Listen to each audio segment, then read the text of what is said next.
गौरव गोगोई जी। धन्यवाद सभापति महोदय।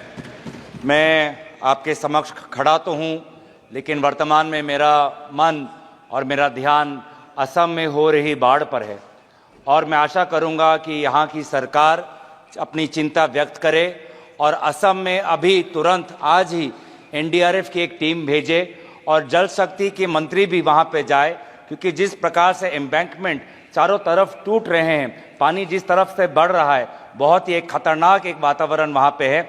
आप भी बिहार और यूपी में देखते हैं कि कितना बाढ़ के और कटाव से लोगों को कितनी परेशानी होती है और इसीलिए मैं चाहता हूँ कि यहाँ की सरकार असम में होती हुई बाढ़ के प्रति अपनी चिंता व्यक्त करते हुए आज ही एक एनडीआरएफ की टीम भेजे और जल शक्ति मंत्री तुरंत वहाँ पे जाए।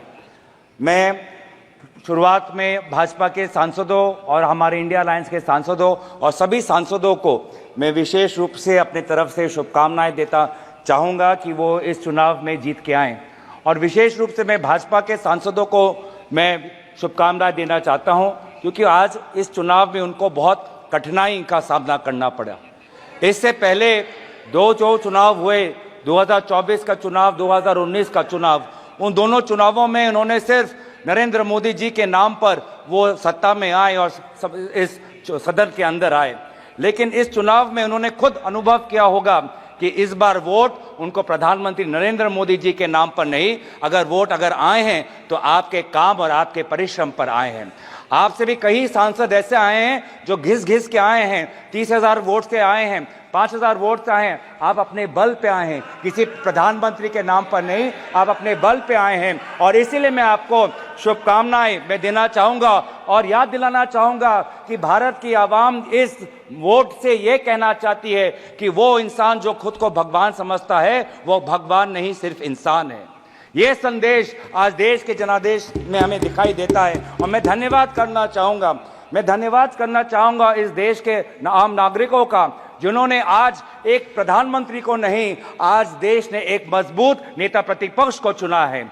आज देश ने एक सत्ता को नहीं, आज देश ने एक मजबूत विपक्ष को चुना है और इसीलिए मैं देश के लोगों का आभार प्रकट करता हूं और देश के लोगों को आपके जरिए ये मैं संदेश देना चाहता हूं कि आपके होते हुए हम ये संघर्ष जारी रखेंगे। लोकतंत्र को बचाने का संघर्ष, संविधान को बचाने का संघर्ष, पिछले दलित वंचित अल्पसंख्यकों का संवैधानिक अधिकार बनाने का जो संकल्प हमने लिया है, हमने ये मुहिम छेड़ी है, ये मुहिम पे हम ये चढ़ते जाएंगे, इस रास्ते पे हम चलते जाएंगे।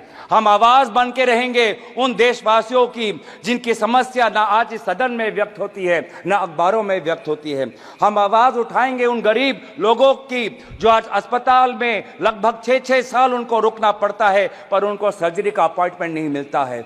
हम आवाज उठाएंगे वो सड़क पे सोते हुए युवाओं की, लोगों की, जिन पर एक अमीर बाप का गाड़ी का बेटे का गाड़ी रेंगते हुए उनको मार देता है और फिर वो बेटा बाद में बेल पर निकल जाता है और उन जो लोग जो सड़क पे सोते हैं आज उनके बारे में कोई नहीं सोचता। हम बात उठाएंगे उन छोटे दुकानदारों की जिनका दुकान, सालों का दुकान आज टूट जाता है जब एक मंदिर का विस्तार होता है। हम बात उठाएंगे उन बेरोजगार युवाओं की जो आज वीजा भटक के संघर्ष में आज वो कभी पनामा के रूट से अमेरिका में जाते हैं, कभी कनाडा जाते हैं, कभी यूरोप जाते हैं, कभी मिडिल ईस्ट जाते हैं। आज यूपी, हरियाणा, पंजाब, गुजरात का युवा आज उसको देश के अंदर नहीं, अगर रोजगार मिलता है तो विदेश में मिलता है। हम उनकी आवाज उठाएंगे। हम आवाज उठाएंगे उन बच्चों की जो आज रो रहे हैं, सालों की मेहनत आज उनका व्यर्थ हो गया है जब नीट का ये पेपर लीक हो गया है। हम बात उठाएंगे उन जवानों की जो आज जम्मू में जिनकी आज शहादत हुई है। हम बात उठाएंगे उन ऑनेस्ट टैक्स पेयर्स की जिनका पैसा आज हम देख रहे हैं कि कहीं बिहार पर पुल गिर जाने पर उनका टैक्स पेयर का पैसा व्यर्थ होता है, तो कहीं एयरपोर्ट का टर्मिनल लीक होने पे उनका टैक्स पेयर का पैसा व्यर्थ होता है। पर हमें यह भी पता है कि प्रधानमंत्री मोदी जी अपना रवैया नहीं बदलेंगे। प्रधानमंत्री मोदी जी के पास दो ही अस्त्र है, एक भय है और भ्रम है। भय वो दिखाते हैं इनकम टैक्स, ईडी और सीबीआई के साथ, लेकिन देशवासियों ने इस बार कह दिया है कि हम इनकम टैक्स, ईडी और सीबीआई से डरते नहीं हैं। और दूसरा जो उनका अस्त्र है वो भ्रम का। वो हमने प्रचार में भी देखा बांसवाड़ा में उन्होंने क्या कहा, बांसकाठा में उन्होंने क्या कहा, और जिस प्रकार से प्रधानमंत्री मोदी जी के भ्रम को देशवासियों ने लोकसभा चुनाव में नकारा, उसी तरीके से आज भी आप राहुल गांधी जी के भाषण पर जो भ्रम फैलाने का कोशिश कर रहे हैं, उस कोशिश को भी देशवासी नकारेंगे। इसीलिए मैं देशवासियों के प्रति मैं बहुत आभार प्रकट करता हूं, क्योंकि देश बदल चुका है, सदन बदल चुका है। आज आप देख रहे हैं कि जब विपक्ष जब अपनी बात उठता है तो प्रधानमंत्री को भी, कैबिनेट को भी अध्यक्ष महोदय से संरक्षण मांगना होता है। मैंने ऐसा नजारा पिछले 10 साल में नहीं देखा कि नेता प्रतिपक्ष बोल रहा है, विपक्ष बोल रहा है और गृह मंत्री उठ के बोल रहे हैं कि हमें संरक्षण दो, हमें संरक्षण दो, हमें संरक्षण दो। यह है ताकत लोकतंत्र की, जहां पे सत्ता पक्ष हो, जहां पे विपक्ष हो। अगर आपके पास सत्ता है, इसका मतलब यह नहीं कि आप सही हो। अगर हम विपक्ष में हैं, इसका मतलब हम गलत है, ये इसका मतलब नहीं है। सत्ता पक्ष और विपक्ष लोगों की दो राय रखता है और फिर जनता जनार्दन निर्धारित करती है कि वो किसको राय को स्वीकारता है, चाहे वो सत्ता हो का विपक्ष को। और इसीलिए आज में देश बदल चुका है उत्तर पूर्वांचल से, जहां से आज मणिपुर के 2 सांसद हम जीत के आए हैं। नागालैंड में हम पिछली बार जब कांग्रेस पार्टी जीती थी तो वो 1996 में थी, अब आज दोबारा हम 2024 में जीत के आए हैं। मेघालय में इनके जो टूरा लोकसभा सीट हम जीत के आए हैं, वो पिछला सीट हम 1996-98 में हम जीते थे, आज दोबारा वो टूरा लोकसभा सीट हम जीत के आए हैं। आज एनडीए को उत्तर पूर्वांचल के लोगों ने नकारा है। मणिपुर में दोनों सीट हारे हैं, नागालैंड में 1 सीट हारे हैं, मेघालय में ये दोनों सीट हारे हैं। मैं धन्यवाद करना चाहता हूं आपके द्वारा जोरहाट के लोगों को, जिन्होंने एक मुख्यमंत्री को हराया, और मैं धन्यवाद करना चाहता हूं धुबरी के लोगों को, जिन्होंने एक सांप्रदायिक शक्ति को 10 लाख वोटों से हराकर एक संदेश दिया है कि चाहे वो अल्पसंख्यक हो, लेकिन कोई भी व्यक्ति अपने आप को धार्मिक गुरु भी कहता हो, लेकिन धर्म के नाम पर अगर समाज को बांटता है तो प्रजा उसके साथ नहीं होगी। तो मैं धन्यवाद करना चाहूंगा। और ये बदलाव लाने के लिए वे सारे जो समाज के विभिन्न वर्ग हैं, मैं सभी का आभार प्रकट करता हूं। वे हजारों लोग जो राहुल गांधी जी के साथ भारत जोड़ो न्याय यात्रा पे चले, मैं उनका धन्यवाद करना चाहता हूं। मैं उन पत्रकारों का धन्यवाद करना चाहता हूं जिन्होंने निष्पक्षता से अपने पत्रकारी का जो उन्होंने जिम्मेवार उन्होंने उठाया। आज एक संदेश गया उन पत्रकारों को जिनको हौले हौले प्रधानमंत्री मोदी जी से प्यार है। एक संदेश गया उन पत्रकारों को जो कहते हैं कि ये तो सिर्फ फॉर्मेलिटी है, कि अपनी पत्रकारिता पर ध्यान दे, नहीं तो लोग आपको देखना बंद कर देंगे। मैं आज युवाओं को मैं आभार प्रकट करना चाहता हूं, क्योंकि उन्होंने व्हाट्सएप का इस्तेमाल नहीं किया, उन्होंने अपना विवेक का इस्तेमाल किया।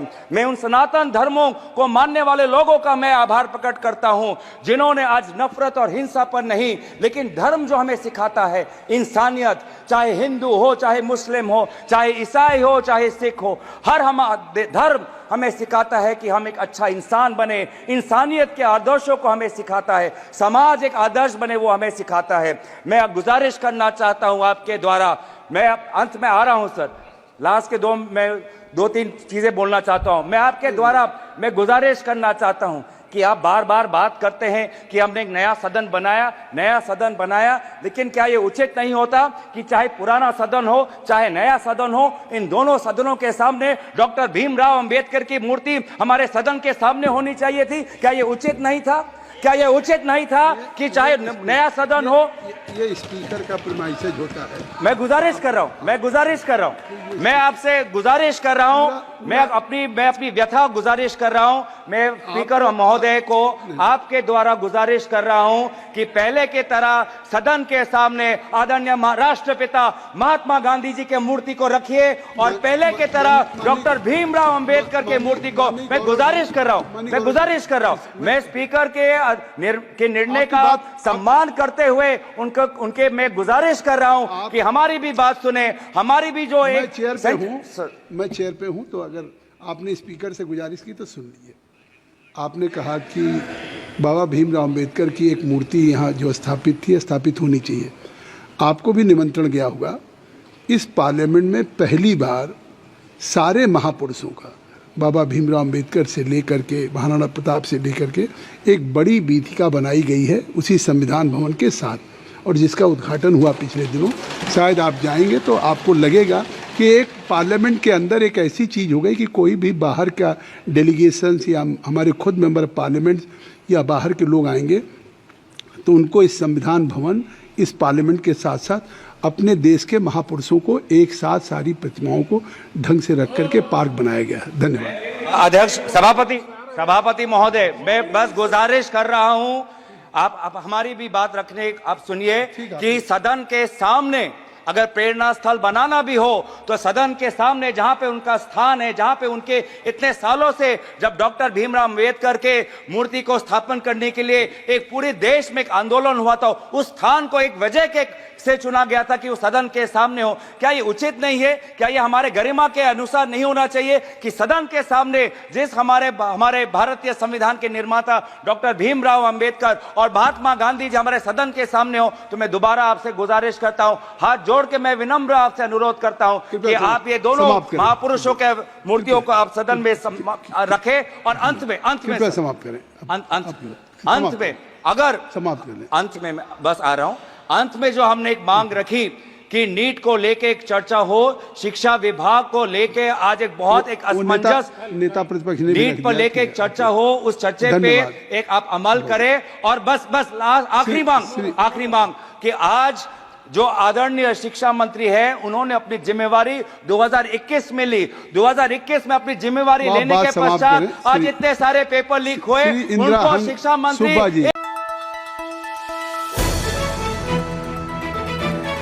দ্য নিউজল্যান্ডছ অবিরত তথ্যানুসন্ধান আপোনাৰ সেৱাত খবৰ সন্ধান দ্য নিউজল্যান্ড।